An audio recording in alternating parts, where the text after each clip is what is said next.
오늘의 정치권 이슈 짚어보겠습니다. 국민의힘 홍석준 의원, 민주당 김한규 의원 나오셨습니다. 어서 오십시오. 안녕하십니까. 네, 이제 한 2시간 정도 남았네요. 2시간 뒤 국회에서 이재명 대표에 대한 체포동의안 그리고 한덕수 국무총리에 대한 해임 건의안 표결이 있을 예정입니다. 오늘은 그 두 가지 주제를 집중적으로 다뤄볼 거고요. 일단 이재명 대표 체포동의안부터 보겠습니다. 표결을 하루 앞두고 어제 이재명 대표가 SNS에 메시지를 올렸습니다. 이거 뭐 언론들은 대부분 다 사실상 부결을 호소한 거다라고 읽었는데 어떻게 보셨어요? 예, 어제 이재명 대표의 장문의 그 페북에 올린 글은 지금까지 단식이 이재명 대표 스스로 방탄을 위한 것이라는 것을 선언한 것이는 저는 다름이 없다고 생각을 합니다.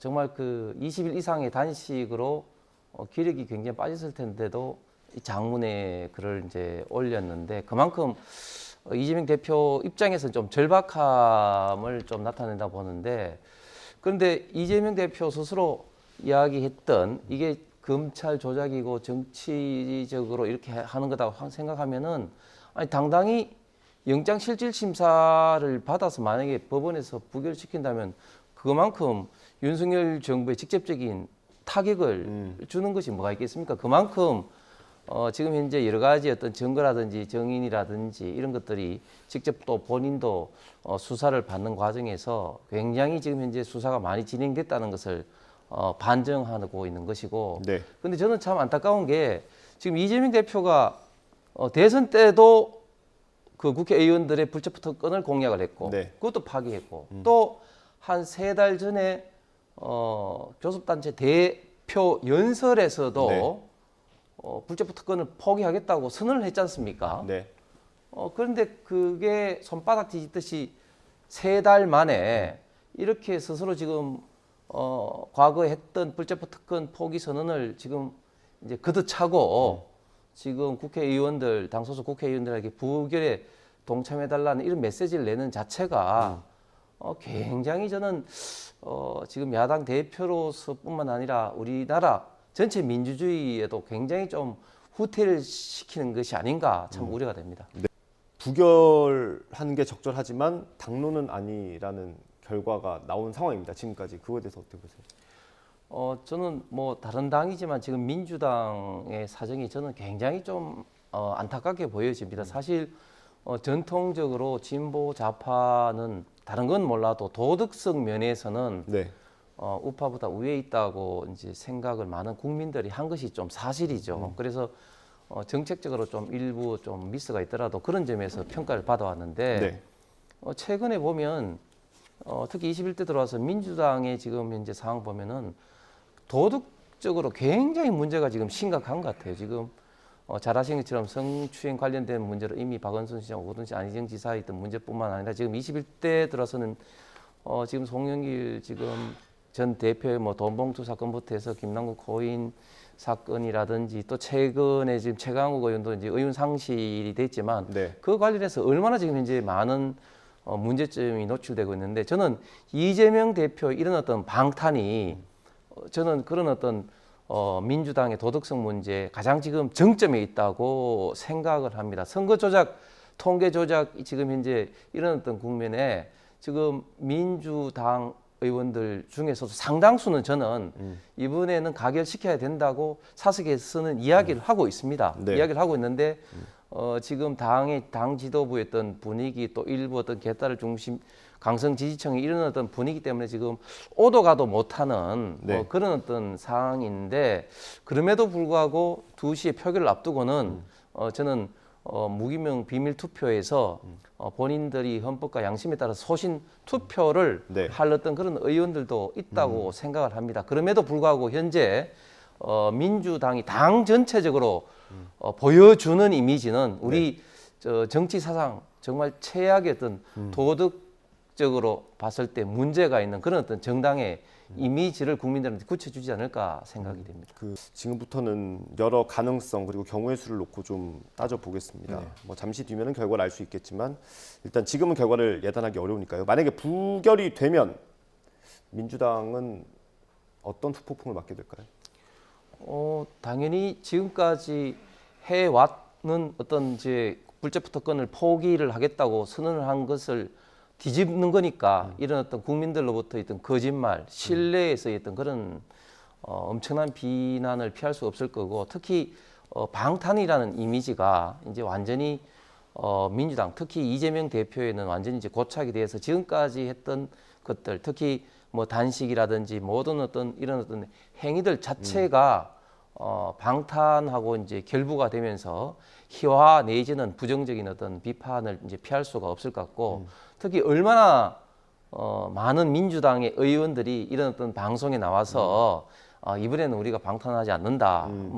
이재명 대표가 대국민 앞에서 그렇게 국회에서 대표 연설을 했는지 하겠냐 하고 뭐 강하게 이야기를 했는데 그런 의원들조차도 이제 굉장히 지금 민망한 그런 어떤 상황으로 되는 것이 종합적으로 민주당 전체적으로 이재명 대표의 이런 어떤 그 사법 리스크의 수렁으로 민주당 전체가 끌려갈 가능성이 저는 굉장히 많다고 생각합니다. 네. 검찰이 상당 기간 수사를 했고 이미 뭐 증거를 많이 확보했다고 하는데 굳이 정기국회에 체포동의안을 보냈어야 하냐 이런 반박이 있습니다.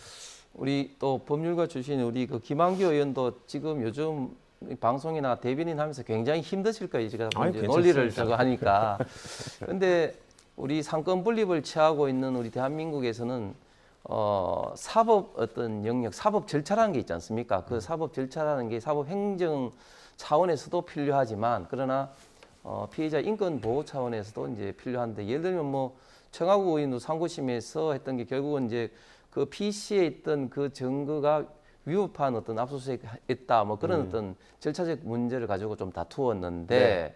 그런데 지금 현재 이재명 대표 관련돼서 크게 두 갈래 백현동의 배임건이라든지 쌍방울의 대북 송금건이라든지 이런 거는 다 절차적으로 계속해서 수사가 이제 이루어져 왔죠. 예를 들면 백현동 건은 시행사인 정바울 그리고 이제 김인섭 씨 구속 수사를 하고 또 정진상 씨에 대해서 또 수사를 좀 하고 또 쌍방울 건에 대해서는 쌍방울의 그 김성태 회장, 박용태 부회장을 구속 수사하면서 또 아태엽의 안부수 회장을 구속 수사하고 그다음에 또 이화영 전 경기부지사 건을 이제 수사를 하면서 재판이 이루어지는 과정에서 이제 마지막으로 이재명 대표 검찰 수사해서 이제 결국은 이제 체포영장 동의를 받아오는 이런 어떤 절차적 이런 것들이 있는 과정에 어떻게 비회기에 이 정치적 영역인 이 비계의 사법 절차를 맞춰라 이렇게 이야기하는 것도 사실은 좀 우스운데 네. 저는 굳이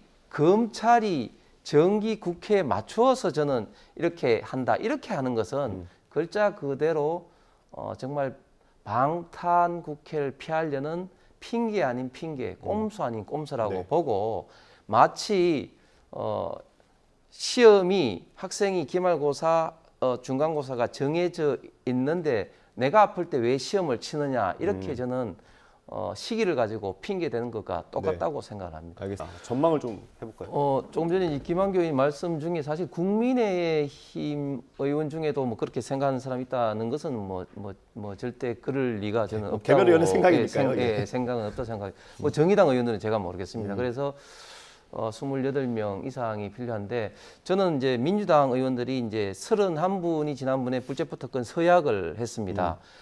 그분들 중에 이제 저는 더 내려갈 수도 있고 더 올라갈 수도 있다고 생각하는데 가결표에 네. 그 이유는 뭐냐면은 일단 이재명 대표가 단식을 하면서 좀 나름대로 어떤 동정 여론이나 이런 것도 얻은 부분도 있지만 그러나 어제 페북으로 인해서 어떻게 보면 또 더 이런 어떤 이제 가결이 돼야 된다 그렇게 생각하시는 분들도 있을 거고 또 지금 이번이 첫 번째가 아니고 좀 두 번째고 해서 이재명 대표의 사법적 리스크를 언제까지 민주당이 안고 가야 되느냐 그리고 또 이재명 대표 수사건이 지금 현재도 진행되고 있는 것들이 또 있습니다. 그렇기 네. 때문에 언제까지 끌고 가는 것이 내년 총선을 앞두고 민주당에 유리할 거냐 이런 것들이 특히 그 수도권을 중심으로 한 비명계 의원들 사이에 더 강화될 수 있는 그런 측면도 분명히 예. 좀 있을 겁니다. 그래서 어떻게 진행될지는 지난번보다 제가 볼 때는 더 많은 표가 가결적으로 올 수도 있다. 물론 네. 그게 이제 직접적인 찬성으로 갈 수도 있고 뭐 기권이나 이렇게 갈 수도 무효기권. 있겠죠. 예. 그 강성 지지층에서 이제 가결하는 의원들을 찾아내서 정치 생명 끊겠다 뭐 이런 얘기까지 나온 상황 아닙니까? 예. 그건 어떻게 보세요? 사실 그 그런 강성 지지층이 당에는 굉장히 도움이 되는 요소도 있는데 때로는 그게 굉장히 또 발목을 잡을 때도 많습니다. 뭐 저희 당도 과거에 그랬고 했는데 지금 이제 민주당이 그런 모습인 것 같아요.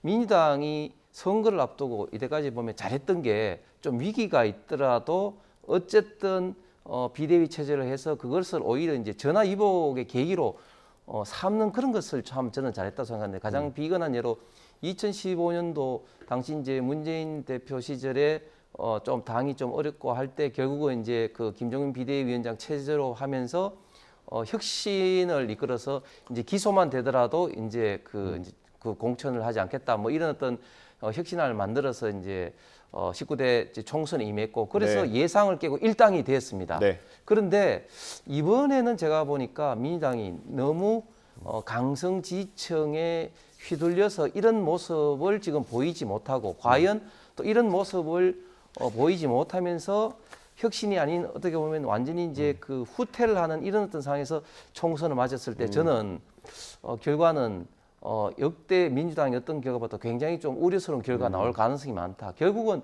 강성 지지층에서 지금 헤어나오고 있지 못한 이런 어떤 모습들이 네. 결국은 민주당의 큰 어떤 저는 걸림돌이 되지 않을까 생각합니다. 알겠습니다. 국민의힘은 뭐 표결에는 참여를 하는 겁니까? 반대표를 던지는 겁니까? 예, 분명히 이제 표결에는 참여를 하고 특히 저는 탄핵, 해임 이런 것이 이제 헌법상 어떤 국회의 권한이긴 하지만 정말 위험한 칼이고 그렇기 때문에 정말 그 절제해서 사용을 해야 됩니다. 그래서 지금까지 역대 어떤 정부도 이런 어떤 측면에서 야당이든 여당이든 칼을 안 휘둘러 왔습니다. 그런데 이번에 와서는 안 될 게 뻔히 알면서도 지금 민주당이 이런 어떤 칼을 막 휘두르고 있죠.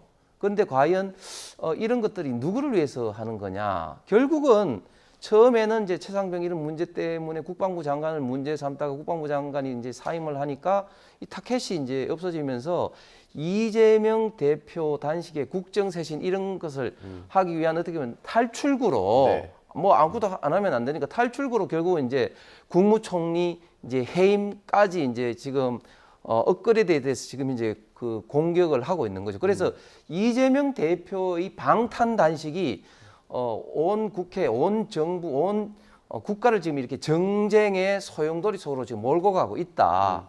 거기다가 지금 이제 대법원장 이근영 후보자에 대해서 지금 오늘 인사청문회를 지금 진행 중인데 이 문제까지도 아마 민주당에서는 뭐 긁고 넘어갈 수 있을 것 같은데 결국 당 대표의 이런 어떤 방탕 때문에 이 정쟁으로 몰아가고 이러는 것들이 저는 민주당 강성 지지층은 이렇게 원할 줄은 모르겠습니다만 과연 국민들이 좀 중립적인 시각으로 합리적 시각으로 봤을 때 과연 이런 모습들을 국민들이 지지할 것이냐 이런 문제에 대해서는 민주당도 정말 신중하게 판단해야 된다고 생각합니다. 예. 이게 사실은 이제 통상적으로 대통령 선거, 지방선거 다음에는 총선에서는 좀 정권 심판의 그런 분위기가 좀 이제 역대적으로 강한데 자꾸 이제 민주당이 이런 식으로 탄핵, 해임안 남발을 하고 이런 식으로 그 발목을 잡게 되면 결국은 국민들이 결국은 이런 어떤 거대 야당을 심판해야 된다는 그런 저는 인식이 점점 강해질 수밖에 없을 것 같고 특히 검찰 입장에서는 이게 구속영장 청구를 안 하면 직무 위기가 되는 겁니다. 그렇기 때문에 저는 검찰의 사법적 영역에 대해서 이렇게 국회가 자꾸 입법의 영역으로 끌어들이려고 하는 이런 어떤 자세는 좀 버려야 된다고 생각합니다. 알겠습니다.